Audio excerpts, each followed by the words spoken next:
Rahsia di sebalik segelas susu, kisah lembu yang tak pernah diceritakan.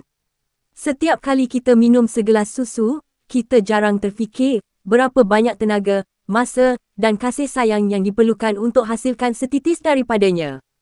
Tapi di sebalik ladang yang tenang, tersembunyi kisah luar biasa tentang lembu-lembu yang menjadi tulang belakang industri makanan dunia. Lembu tenusu, atau nama saintifiknya Bos taurus, adalah antara haiwan paling berharga kepada manusia sejak ribuan tahun. Mereka bukan sekadar sumber makanan, tapi simbol ketekunan dan produktiviti. Seekor lembu betina dewasa boleh menghasilkan antara 20 hingga 40 liter susu setiap hari, bergantung pada baka dan penjagaannya.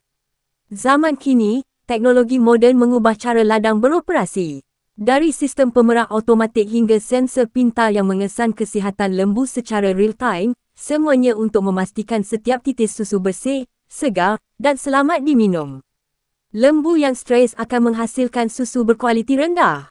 Sebab itu, ladang moden bukan sekadar tempat bekerja, ia seperti rumah yang direka untuk kesejahteraan lembu. Musik lembut, tempat tidur empuk dan makanan seimbang, semua ini memberi kesan kepada kualiti susu yang kita minum. Lembu tenusu mempunyai sistem penghadaman unik, 4 ruang perut, yang membolehkan mereka mencerna rumput menjadi tenaga dan nutrien. Proses penapaian semula jadi ini menghasilkan susu yang kaya dengan kalsium, protein dan lemak sihat. Dan yang menarik, setiap baka menghasilkan rasa dan kandungan berbeza.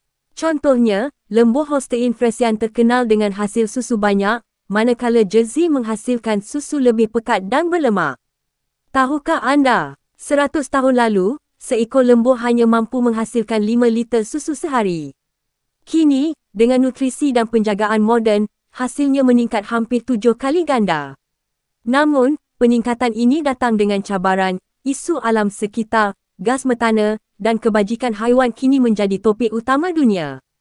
Visual, petani senyum sambil pegang baldi susu, matahari terbit di ladang.